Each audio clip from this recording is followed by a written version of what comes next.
Olá pessoal, estamos aqui para mais um encontro e dessa vez nós vamos estar com vocês para a resposta comentada das questões de matemática da prova do PROITEC do edital 8 de 2016. Todo o material original das provas e gabaritos podem ser conferidos aqui no link do site do IF. Então, conto com vocês para mais esse momento, espero que vocês tenham feito a lista, comparem as respostas, vejam onde vocês acertaram e onde a gente pode contribuir. Use os comentários que nós responderemos, estamos aqui para que dê tudo certo. Então, vamos lá. Vamos para a questão 16, começando aqui a nossa prova de matemática, né? Segundo o texto 2, no que se refere ao número de pessoas mortas em operações policiais, é correto afirmar que... Veja que todas essas alternativas, elas fazem referência ao texto 2, então eu vou trazer o texto 2 para cá para a gente tirar as informações. Então, a gente tem aqui, em 2014, as informações, os dados de 2015. O que é que está dizendo? 2015 não foram compilados para todo o Brasil, mas tem disponível do Rio e de São Paulo, que são essas informações aqui. Vamos transformar essas informações numa tabela para a gente organizar melhor as ideias. Então, no Rio, estado com a maior taxa de mortes causadas pela polícia, foram mortas 644 pessoas, 18% a mais que em 2014. E em São Paulo morreram 604 pessoas, 15% a menos que o ano anterior. Vamos escrever a tabela.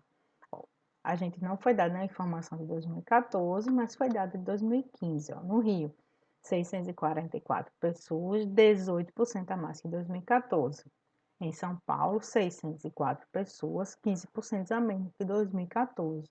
Então, posso escrever isso aqui em forma de porcentagem. Então, no Rio, o que é que a gente vai ter? 100% mais 18% é igual a 118%. Então, esses meus 644, de 2015, corresponde a 118% de 2014. Então, a gente pode resolver o nosso problema do Rio aqui e calcular quantas mortes tivemos em 2014. 644 está para 118. E quem vai ser os 100%? Vamos calcular. 644 dividido por x, 118 dividido por 100. Fazendo as operações aqui, Então, a gente vai ter que x é igual a 545,7. A gente não tem número de mortos, né? Que não sejam inteiros. Então, fazendo um arredondamento aqui correto, x vai ser igual a 546. Então, significa dizer que em 2014, no Rio de Janeiro, morreram 546 pessoas. Vamos guardar essa informação. Em São Paulo, o que é que aconteceu? A gente vai ter o seguinte, que 604 pessoas correspondem a 85%, e a gente precisa saber quantos morreram em 2014. Então, posso escrever aqui a minha expressão, e realizar as operações. 64 dividido por y, 85 dividido por 100. Fazendo as operações, então aqui eu vou ter a multiplicação, passa dividindo, y vai ser igual a 710,6, mais uma vez eu vou arredondar, então y vai ser igual a 711. Então eu consigo agora preencher a minha tabela. Então, vou só preencher a minha tabela. Em 2014, no Rio morreram 546 pessoas, em 2015 morreram 644. E em São Paulo morreram 711. Em 2015, 604. Pronto, agora eu tenho as informações e vou fazer a análise das minhas alternativas das questões. Vamos lá seguir a sequência. Então, o que é que a gente tem? Na letra A diz o seguinte: em 2014, foram registrados mais casos no Rio de Janeiro do que em São Paulo. Então, quantos casos foram no Rio de Janeiro? 546. E em São Paulo, 711. 516 é maior do que 711? É uma alternativa falsa. Portanto, não vou marcar, está errado, né? Vamos para a alternativa B. Em 2015, foram registrados mais casos em São Paulo que no Rio de Janeiro. Veja, ele está pedindo para eu comparar o quê? 604, dizendo que é maior que 644, que é falso, então é incorreta. Não posso marcar. Alternativa C. Em 2015, o número de casos do Rio, aqui, foi igual ao número de São Paulo. Em 2014, está dizendo que 644 é igual a 711. Também é falso, não posso marcar, está incorreto. Vamos para a alternativa D. Em 2014, o número de casos em São Paulo foi maior do que o número de casos no Rio de Janeiro em 2015. 711 é maior que 644, verdadeiro. Então, significa dizer que a alternativa D é correta. Então, eu posso marcar aqui. Questão 16 tem como alternativa correta, portanto, a alternativa D. Então, pessoal, as questões 17, 18 e 19, elas devem ser respondidas levando em consideração as informações contidas no segundo parágrafo do texto 2. Então, aqui é só a compilação das questões de 17 a 18, todas juntas, e o texto aqui, as três vão se remeter. Nós vamos resolver cada uma separadamente. Indo para a questão 17, a gente vai fazer a leitura.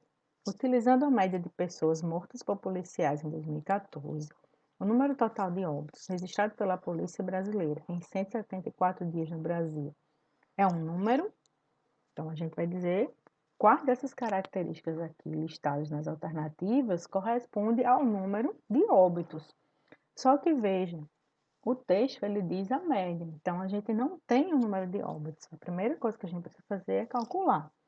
Grifando aqui a informação que a gente precisa, ó, em 2014, conforme anunciado, a polícia matou em média 8 pessoas por dia. Então, essa informação é que a gente vai utilizar.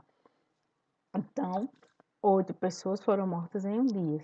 Só que a questão diz, ó, que em 174 dias. Então, em 174 dias, quantas pessoas foram mortas pela polícia? Então, posso calcular. 8 está para x, assim como 1 está para 174. 1 vezes x, 8 vezes 174, 1.392. Então, eu posso dizer que o total de óbitos em 2014, durante 174 dias no Brasil, é de 1.392 pessoas. Mas percebam que eu não tenho essa resposta. Eu preciso dizer qual é a característica de 1.392. Então, vamos fazer o teste das alternativas. Então, ele é múltiplo de 5? Primeira pergunta. Né? Vamos ver. Para ser múltiplo de 5, eu preciso o quê? Que a divisão pelo múltiplo seja uma divisão exata, ou seja, resta igual a zero.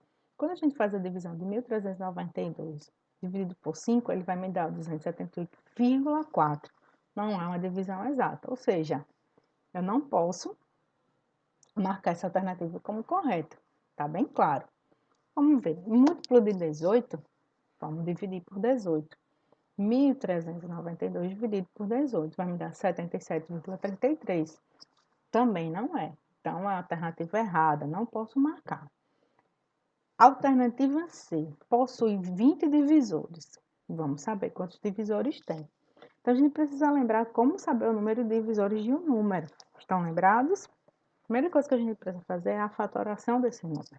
Então, vamos fazer a fatoração de 1.392. Então, dividindo aqui por 2, ele é divisível, é um número par. Então, dividido por 2 é 696.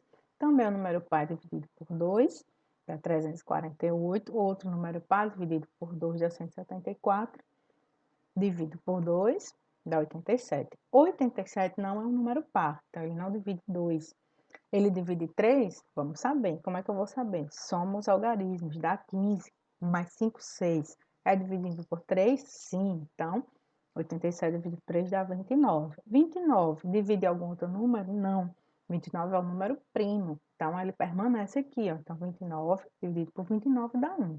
Quando a gente chega em 1, concluímos a nossa fatoração. E precisamos escrever aqui como vai ficar o resultado. Então, eu vou ter 2 elevado a 4, ó, 1, 2, 3, 4. 3 elevado a 1 e 29 elevado a 1. Então, esse número aqui, 1.392 fatorado, vai ser igual a 2 a 4 vezes 3 vezes 29.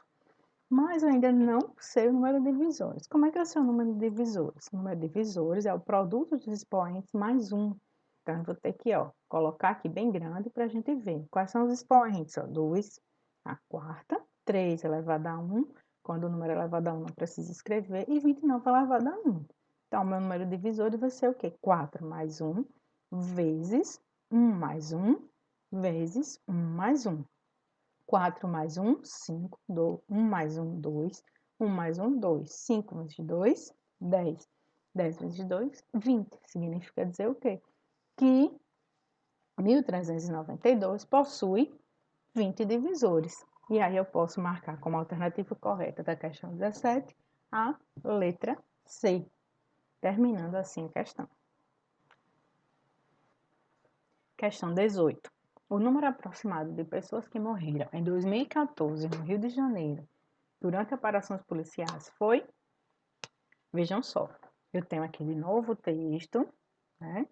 Vamos marcar só as informações do Rio, ó, no Rio, que é o que interessa a questão. O estado com a maior taxa de mortes causadas pela polícia foram mortas 644 pessoas, 18 a mais do que em 2014. Veja que a gente já fez isso lá na questão 16, mas vamos repetir aqui que a gente vai vendo só a questão 18. Então, o que é que nós temos? Não sabemos quantos morreram em 2014, exatamente o que pede. Mas a questão diz que em 2015 morreram 644, que corresponde a 18% a mais que 2014.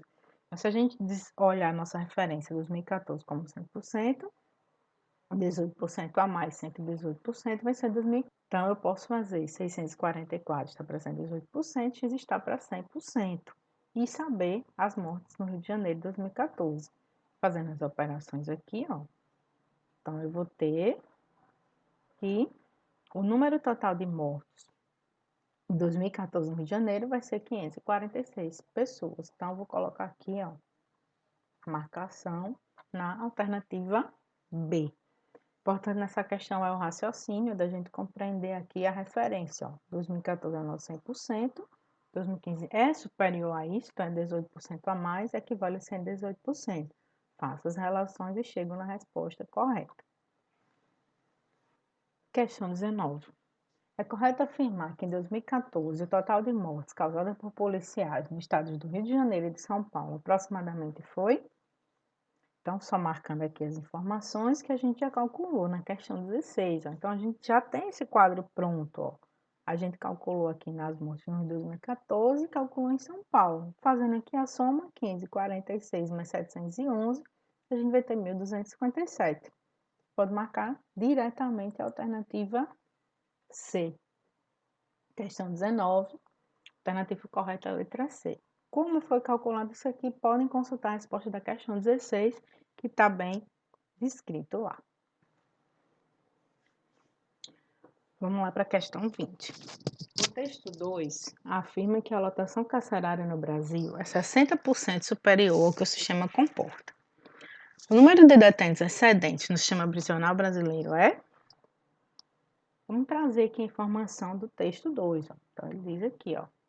Então, trazendo essa informação aqui, ó, a nossa lotação vai ser 600 mil, é 60% a mais. Ou seja, ela é 100% mais 60%, né? Ela é superior. Então, eu vou dizer que 600 mil é igual a 160%. Mas a questão está me pedindo o quê? O número de excedentes. Então, eu tenho que saber, primeiro, quem é meu 100%, para depois saber quantos eu tenho a mais. Então, se eu sei quem é meu 160%, eu posso saber quem é meu 100%. Então, 600 mil está para 160% e 100% está para quanto? Aí eu consigo saber a população ideal. Então, ó, 600 mil dividido por x, 160 dividido por 100. Então, eu vou ter aqui, ó, 160x, 600 mil vezes 100. Então, eu vou ter aqui, ó, 60 milhões dividido por 160, que vai me dar 375 mil. Então, esse valor aqui de x, ele é a capacidade ideal. Então, a capacidade ideal do meu sistema é 375 mil, a lotação atual é de 600 mil. A partir daí, eu posso calcular o excedente, que vai ser a lotação menos a capacidade. Então, 600 mil menos 375 mil, que vai me dar o quê? A 225 mil. Então, o número excedente de detentos é 225 mil, que corresponde à alternativa A. Resposta correta da questão 20, alternativa A, 225 mil detentos excedentes.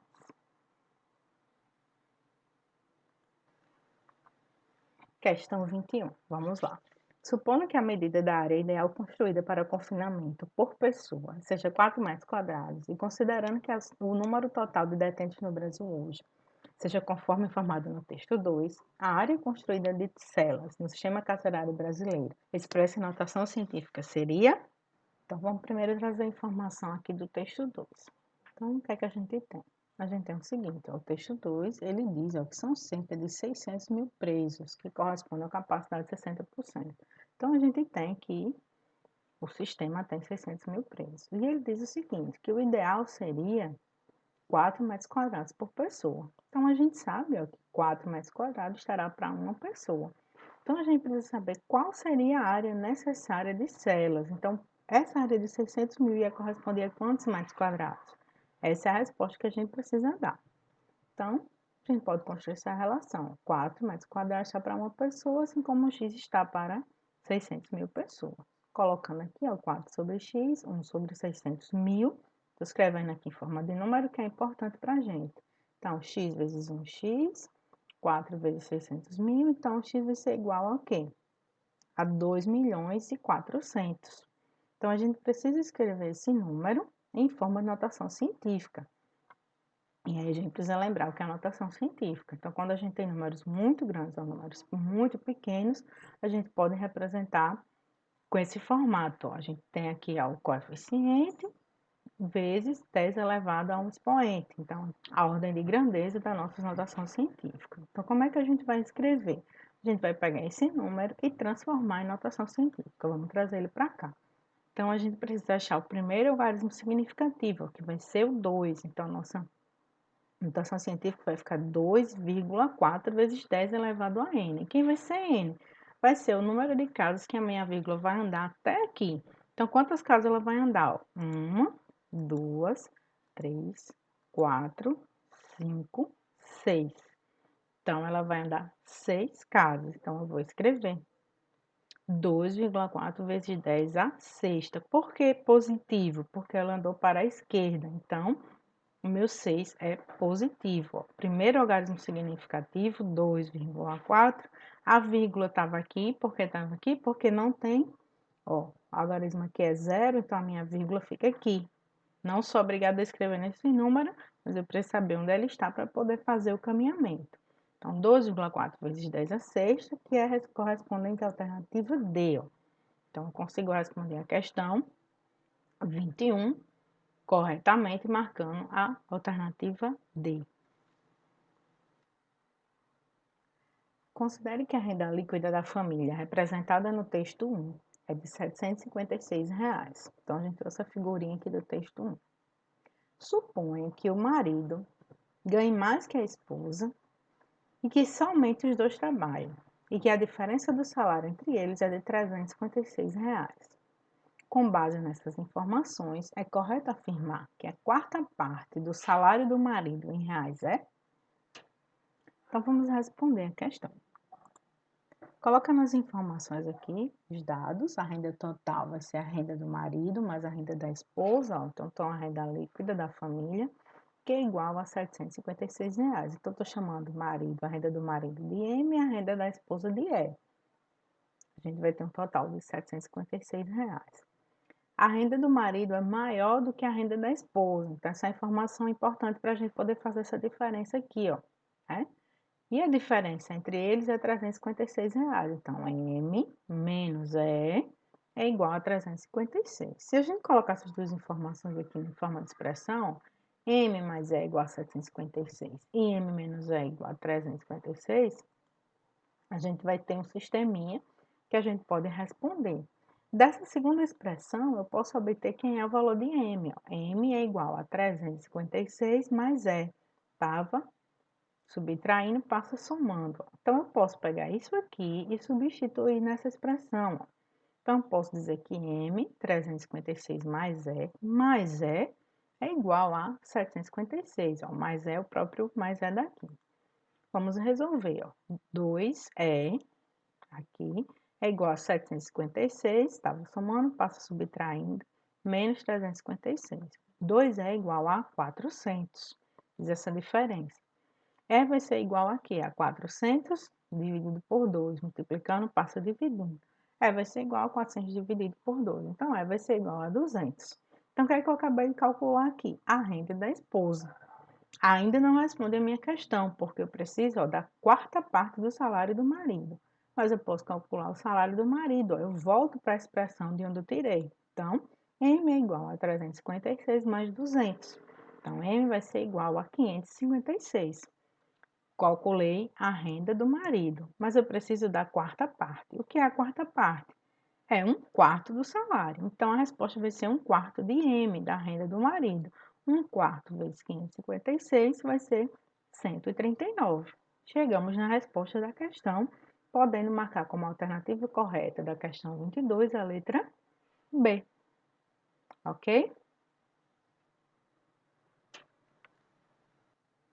Questão 23. Um professor de História promoveu um concurso para a produção do cartaz da primeira semana de Direitos Humanos do IFRN. O cartaz ganhador do concurso pode ser visto na figura 1. Então, figura 1 está aqui. O aluno que produziu o cartaz utilizou 4 hexágonos regulares idênticos como moldura, para destacar algumas figuras que remetem ao tema do evento. Então, a gente tem aqui, ó, as molduras. Ó, precisa lembrar o que é o hexágono, polígono regular de 6 lados iguais. Então, isso é importante a gente lembrar, né? A gente tem aqui, tem 1, 2, 3, 4. Sabendo que a medida do lado do hexágono é L, a área ocupada pelas 4 figuras é...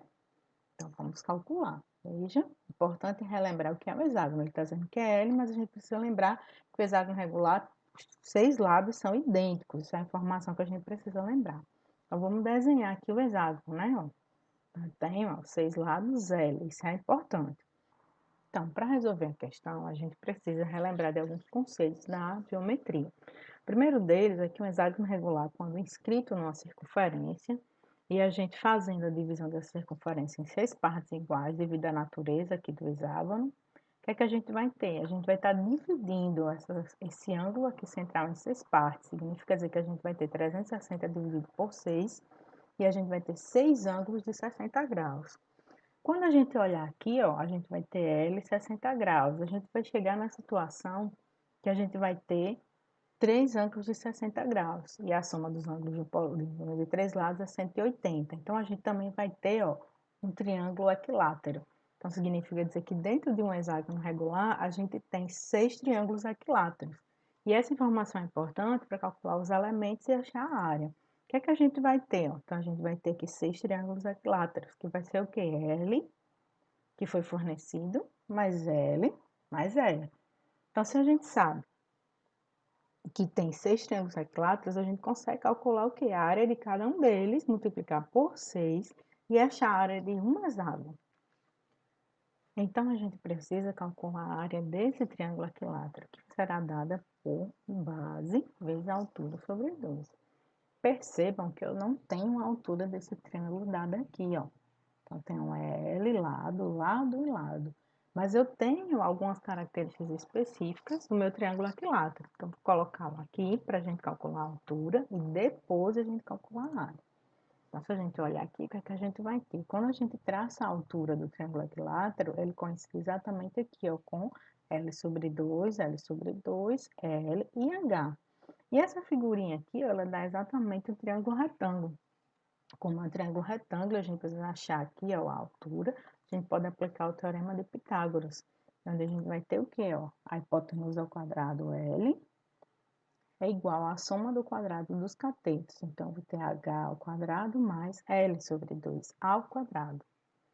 Vamos resolver isso aqui para achar o valor de H. Então, só repetindo aqui, ó, L ao quadrado, H ao quadrado mais L ao quadrado sobre 4. Eu vou ter, ó, tirando aqui o mínimo, 4L2, 4H2 mais 4 dividido por 4 vezes 1L2. Ó, eu só estou escrevendo isso aqui desse lado, isso aqui desse lado. Tá vendo? Mudou o sinal porque só mudei a posição para ficar melhor de visualizar. Então, a gente vai ter aqui, ó, 4H2 é igual a 4L2 menos L2, ó. Tava somando, passa subtraindo para cá. Então, 4H2 é igual a 4 menos 1, 3L ao quadrado. H ao quadrado vai ser igual a 3L2, 4 está multiplicando, passa dividindo. Então, a gente vem para cá. Quem vai ser H? H, como está ao quadrado, a gente pode tirar a raiz quadrada. Então, H é igual a raiz quadrada de 3L dividido por 4. Então, o que a gente pode tirar? Pode tirar a raiz quadrada do L ao quadrado, que vai ser igual ao próprio L, e a raiz quadrada de 4 é igual a 2 aqui no denominador, e 3 permanece na raiz. Então, a gente chega aqui para um triângulo equilátero, a altura é igual a L, raiz de 3 dividido por 2. Então, eu já tenho a base, que é L, e a altura, eu posso calcular a área do meu triângulo. Então, vamos calcular. Então, a área do triângulo vai ser igual a 1/2 da base, L, aqui, ó, se a gente olhar, vezes a altura que a gente acabou de calcular aqui. Então, vai ser o quê? Ó, L vezes L, L ao quadrado. 2 vezes 2, 4. Raiz de 3 permanece. Então, a área de um triângulo equilátero, apenas um, é igual a L ao quadrado, raiz de 3 dividido por 4. Mas eu quero saber a área do hexágono. Então, qual vai ser a área do hexágono? 6 vezes a área do triângulo equilátero. Então, vamos multiplicar. Então, a área do hexágono, aqui é H, igual a 6 vezes L ao quadrado, raiz de 3 sobre 4. Se eu fizer a simplificação aqui, ó, de 6, 4, vou dividir aqui por 2, eu vou ter 3 meios de L2 raiz de 3. Então, eu cheguei à área do hexágono. Então, um hexágono regular, ele vai ter essa área aqui, ó, 3L ao quadrado, raiz de 3 dividido por 2. Não resolvi a questão ainda, porque a questão pede, ó, a área, a soma da área das figuras. Então, eu preciso o quê? De 4 hexágonos. Então, eu vou fazer, ó, a área de deixar do cartaz é igual a 4 vezes a área do hexágono. Então, 4 vezes 3L ao quadrado, raiz de 3 sobre 2, vai ser igual a 4 vezes 3, 12, dividido por 2, 6. L ao quadrado, raiz de 3, a gente repete. Então, a área do cartaz vai ser igual a 6L, raiz de 3, que a gente marca, ó, a letra C. A alternativa correta da questão 23, a letra C. Questão 24. A programação da primeira semana dos direitos humanos oferece 3 tipos de atividades: filmes, seminários e debates relacionados à temática de direitos humanos. Suponha que o número de filmes é o dobro do número de seminários e a quantidade de seminários é a terça parte da quantidade de debates. Sabendo que serão ao todo 36 atividades entre filmes, seminários e debates, é correto afirmar que o número de seminários será? Chegou a hora de responder. Então, reescrevendo aqui as informações de enunciado, ó, eu chamei filme de F, seminários de S e debate de D. Então, filme é o dobro de seminários, seminários é a terça parte do debate e o número total de atividades, ó, é 36. Então, posso escrever em forma de expressões, ó, o número de filmes mais o número de seminários mais o número de debates é igual a 36. E eu posso escrever também isso aqui, ó. Quem é o número de filmes? Está aqui em azul, ó. F é igual a 2S, ó, dobro dos seminários. E quem é o número de seminários? Ó? É a terça parte, ó, 1/3 de D. Só escrevendo aqui melhor, S é igual a D sobre 3. E a gente pode escrever que D é igual a 3S. Né? Só multipliquei aqui, ó, 3S. Então, tendo esses dois valores aqui, ó, baseado no enunciado, eu posso continuar a minha expressão. Então, 2S mais S mais 3S é igual a 36. Somando aqui, eu vou ter 6S é igual a 36. S vai ser igual a quê? 36, ó, 6 está multiplicando, passa dividindo. 36 dividido por 6. Então, S é igual a 6. Significa dizer que o número de seminários será igual a 6. E a gente pode marcar aqui, ó, a letra A correspondendo como alternativa correta da questão 24. Questão 25. Para trabalhar os seminários da primeira semana dos direitos humanos, um professor de filosofia do IFRN selecionou 10 tópicos, sendo 4 difíceis, 5 médios e um fácil. A turma foi dividida em 8 grupos e os 10 tópicos foram colocados em uma urna. Realizando um sorteio aleatório para a obtenção do tópico, a probabilidade do primeiro grupo retirar da urna um tópico difícil é?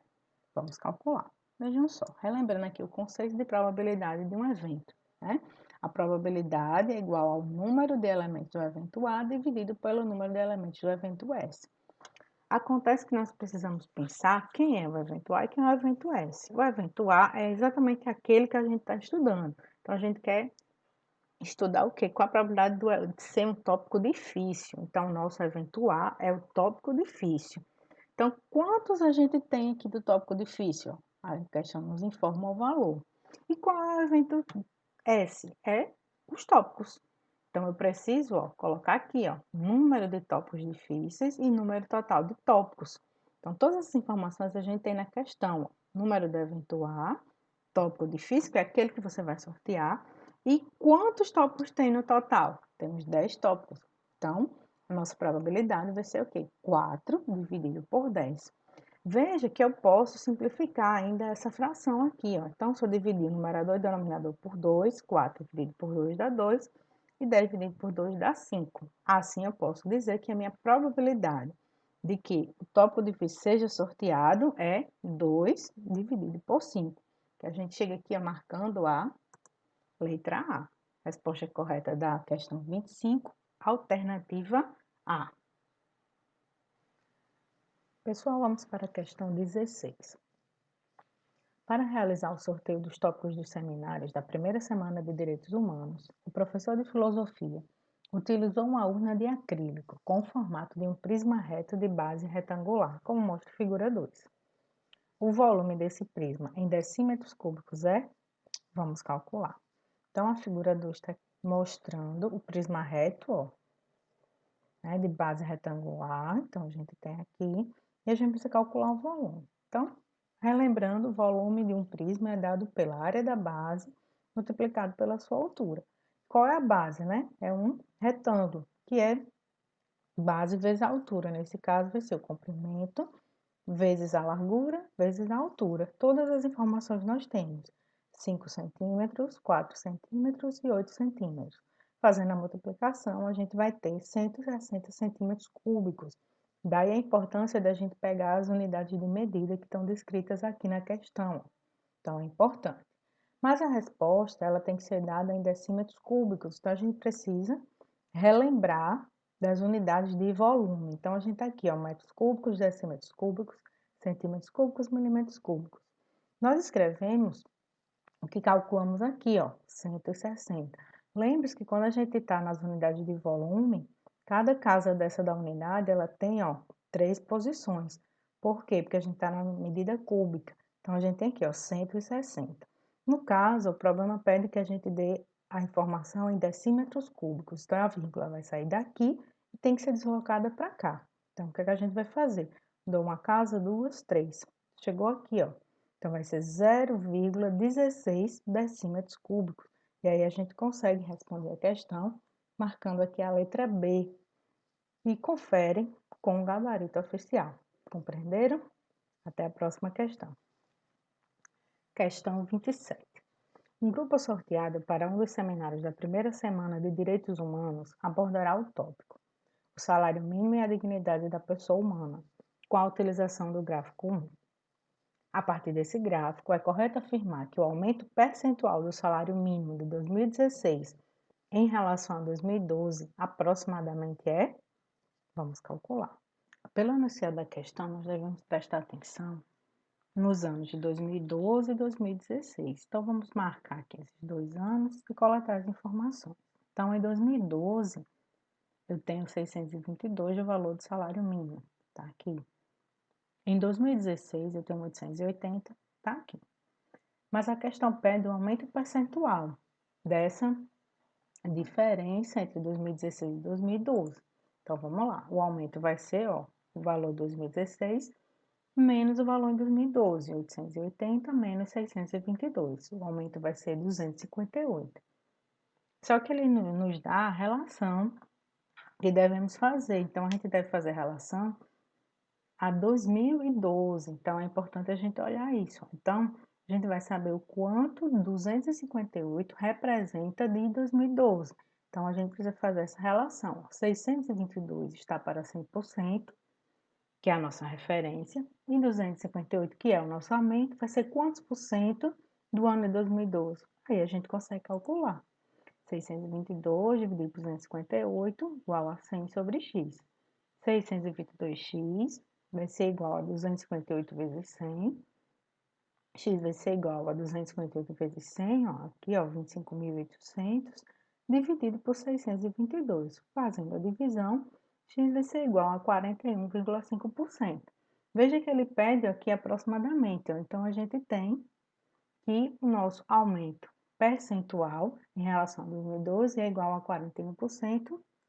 Podemos marcar aqui a letra C como a alternativa correta de acordo com o gabarito oficial. Chegamos na questão 28. A razão entre o número excedente e o número total de internos do sistema de internação juvenil, segundo o penúltimo parágrafo do texto 2, é igual a...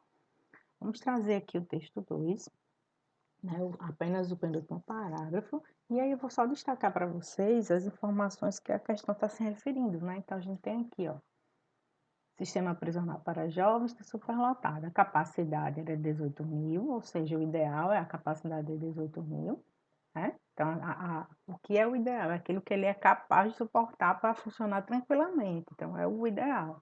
E a gente já tem mais de 22.000, ou seja, é o que ele atualmente possui. Ou seja, ele está superlotado e sua população atual de 22.000. Então, o que é que a questão pede? Ela pede a razão entre o número excedente e o número ideal. Só que não foi dado aqui para a gente o número excedente, ó, percebam.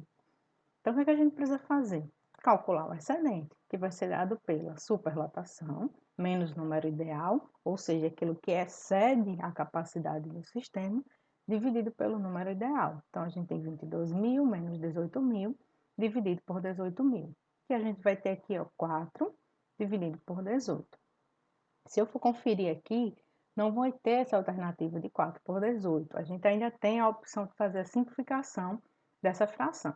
Então, a gente pode dividir aqui ambos os numeradores e denominador por 2. 4 dividido por 2, 18 dividido por 2. Então, a gente vai ter 2 sobre 9. Aqui a gente já não consegue mais fazer a simplificação e a gente consegue verificar que corresponde, ó, à alternativa C. Então, a resposta da nossa questão é a alternativa C. Chegando na questão 29, né, a caixa d'água do sistema do Centro de Internação Juvenil foi construída em formato cilíndrico, com diâmetro de 6 metros e altura de 3 metros.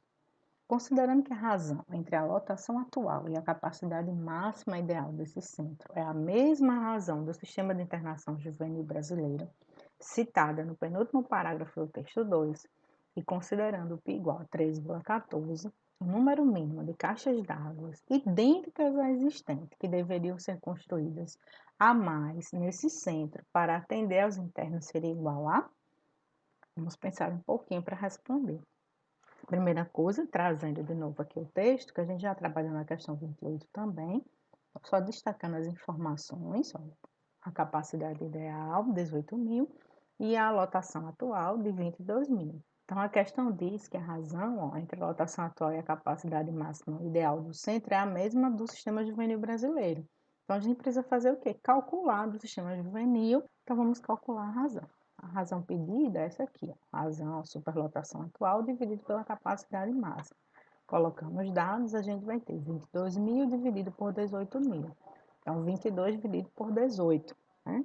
Então, essa fração, a gente pode fazer a simplificação e eu posso dividir o numerador e o denominador por 2. 22 dividido por 2 dá 11, 18 dividido por 2 dá 9. Aqui eu não posso mais simplificar, mas eu posso fazer a divisão para saber realmente qual é a razão entre eles. Dividindo 11 por 9, a gente vai ter 1,22. Chegando nesse ponto da questão, a gente precisa fazer a interpretação. O que é que significa dizer? Significa dizer que um inteiro, ou seja, uma caixa d'água inteira é necessário, mas além disso eu preciso de mais 0,22. Então significa dizer que eu precisaria de construir o quê? Uma caixa d'água mais 0,22. Mas eu não construo 0,22 caixas inteiras, eu preciso construir uma caixa inteira. Então, ou seja, para dar conta lá do meu centro que eu estou trabalhando aqui, ó, desse centro, eu precisaria de uma caixa d'água mais outra inteira para atender o que excede. Então, eu preciso só construir aqui, ó, mais uma. Entenderam? Veja, a razão está aqui, ó, 1,022. Eu precisaria de 0,22, mas a questão pede, ó, quantas inteiras. Então, eu preciso construir apenas mais uma. A resposta da questão 29 é a letra A. Questão 30. Uma instituição de internação juvenil está pintando as paredes e o teto de suas celas, que tem o formato de paralelepípedo retângulo, cujas dimensões são 3 metros de largura por 3,5 metros de comprimento e 3 metros de altura. Cada cela tem apenas uma porta com 80 centímetros de largura e 2,1 metros de altura, que não será pintada. Se cada litro de tinta comprada cobre 6 metros quadrados de área, o número de celas que serão pintadas completamente com cada galão de tinta de 18 litros é, vamos calcular. Do enunciado, nós precisamos tirar algumas informações. Então, vamos transformar essas medidas aqui, ó, num objeto que é a nossa cela. Então, paralelepípedo retângulo, com as dimensões, ó, 3,5 metros, 3 metros, 3 metros. Então, a gente colocou aqui, ó. Né? Então, temos todas as dimensões. E é dito que ele tem uma porta, né, que não vai ser pintada. Cada cela tem apenas uma porta. Vamos colocar a porta. Ele disse que a gente tem uma porta, a porta fica na parede e ela tem as seguintes dimensões, ó, 0,80 de largura e 2,10 de altura. Veja que nossa cela é isso aqui. Mas o que a gente vai pintar a cela? A gente vai pintar as paredes e o teto. Né? Então, a gente precisa saber a área de cobertura de cada cela. Então, como é que eu vou imaginar que eu vou pintar isso? Então, como sugestão, eu vou abrir aqui a minha cela. Como se eu estivesse abrindo uma caixinha. Então, vou fazer essa abertura. Então, o que é que eu tenho aqui? Percebam, eu tenho essa primeira parede aqui, ó, aberta. Que ela vai ter quem, ó? Base de 3 e altura de 3, ó. A gente tem aqui, ó, aberta. A gente vai para essa parede aqui do fundo, ó. Então, a gente tem 3,5, 3,5 por altura 3, todos com altura de 3. A gente chega nessa outra parede aqui, ó, 3 com altura de 3. E a gente, por fim, tem essa outra parede aqui, ó, 3,5 por 3, que faz esse outro retângulo. Então, para pintar as paredes, a gente tem 1, 2, 3, 4 retângulos. Abrimos as paredes. E colocamos a porta aqui, ó. Então, a porta não vai ser pintada, ela tá aqui de branco. Tá aqui a mesma porta. E a gente abriu ainda o teto, ó. Esse teto a gente colocou aqui para cima, né? Rebateu para cima e tem um teto. Qual vai ser a configuração de teto? Ó, 3,5 por 3. Então, a gente tem 3,5 por 3. Então, nós abrimos a nossa célula. E quando a gente abre, a gente consegue ver exatamente as áreas que precisamos pintar. E aí fica mais fácil da gente calcular. Então, vou dar um tempo aí para vocês compreenderem o que a gente fez. Coloquei o paralelepípedo conforme a figura determinada no enunciado, inseri a porta, como foi dito. Depois eu abri, ó. Então, eu vou pintar internamente, eu vou pintar só as paredes internas. E o teto. Baseado nisso, a gente chega na seguinte conclusão. A área que eu vou pintar é toda essa área laranja. Sabendo então a forma que eu vou calcular a minha área, eu posso já escrever a equação. Então, eu vou ter a área da pintura da cela, vai ser a área do teto, esse primeiro retângulo, mais a área de todas as paredes, menos a área da porta, né, que corresponde à área em laranja. Então, vamos lá. Todos esses aqui são retângulos, então a minha área é o quê? Base vezes altura. Então, vou colocar aqui, ó, a área de pintura vai ser a área do teto, quem é a base? 3,5 por 3. Então, estou colocando aqui. A área das paredes. Então, tem a primeira parede aqui, ó, 3 vezes 3, 3,5 vezes 3, 3 vezes 3, 3,5 vezes 3. Então, tem aqui, ó, que está entre parênteses, é a área das paredes. Menos a área da porta, que eu também já tenho as dimensões, ó. 0,80 por 2,10. Então, estou colocando aqui. Fazendo as operações, ó, 10,5 mais 9, 10,5, 9, 10,5 menos 1,68. Continuando as operações, ó, só mantendo aqui 10,5, somando, entre parênteses, 39, menos 1,68. E eu vou ter que a área de pintura de uma cela vai ser igual a 47,87 metros quadrados. Então, essa é a informação que eu preciso guardar para poder responder a questão completamente. A gente já tem o valor que uma sala precisa para ser pintada. E a gente também sabe que 1 litro de tinta pinta 6 metros quadrados. Só que um galão, ele tem 18 litros de tinta. Então, esse galão aqui, ele é capaz de pintar quantos metros quadrados de parede?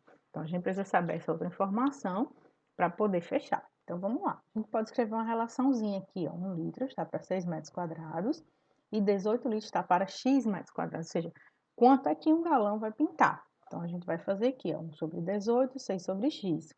1 vezes x, 18 vezes 6, a gente vai ter aqui, x é igual a 108 metros quadrados. O que essa conta aqui quer dizer para a gente? Que 1 galão, ele é capaz de pintar 108 metros quadrados, né? Então, a gente já tem aqui. Mas a pergunta pede quantas células ele consegue pintar. Veja que ele pede, ó, células pintadas completamente, então, células inteiras. Então, agora a gente tem como saber, ó, a gente pode fazer relação, ó. Uma célula equivale a 47,87 metros quadrados e 108, que é um galão, equivale a quantas células? A gente pode fazer essa conta agora porque sabemos a relação. Então, uma célula está para 47,87 e y está para 108 metros quadrados. 1 sobre y, 47,87 dividido por 108, 47,87 vezes y é igual a 108, vezes 1 aqui. Então, fazendo aqui a divisão, 108 dividido por 47,87 vai dar 2,25 células. Ou seja, ele consegue pintar duas células inteiras, completas, mais 0,25. Só que a questão pede quantas células serão pintadas completas. Então, a gente precisa também pensar nisso aí. A gente não vai fazer arredondamento, a gente vai pegar o valor inteiro, que é o valor completo, conforme pedido na questão. Então, se a gente olhar, podemos marcar a letra B, que é a alternativa correta da questão 30. Tá bom, pessoal? Primeiro calcula a área, depois verifica a relação do galão para saber quanto ele vai pintar, depois a gente sabe quantas células inteiras ele pode pintar, tá certo? Até a próxima lista. Chegamos ao final de mais uma atividade. Espero que vocês tenham conseguido concluir todos os exercícios. Qualquer dúvida, deixe nos comentários ou na Google Classroom. Peço que divulgue entre seus colegas para que todos participem. O projeto é muito interessante e conta com a sua participação. Até o próximo vídeo.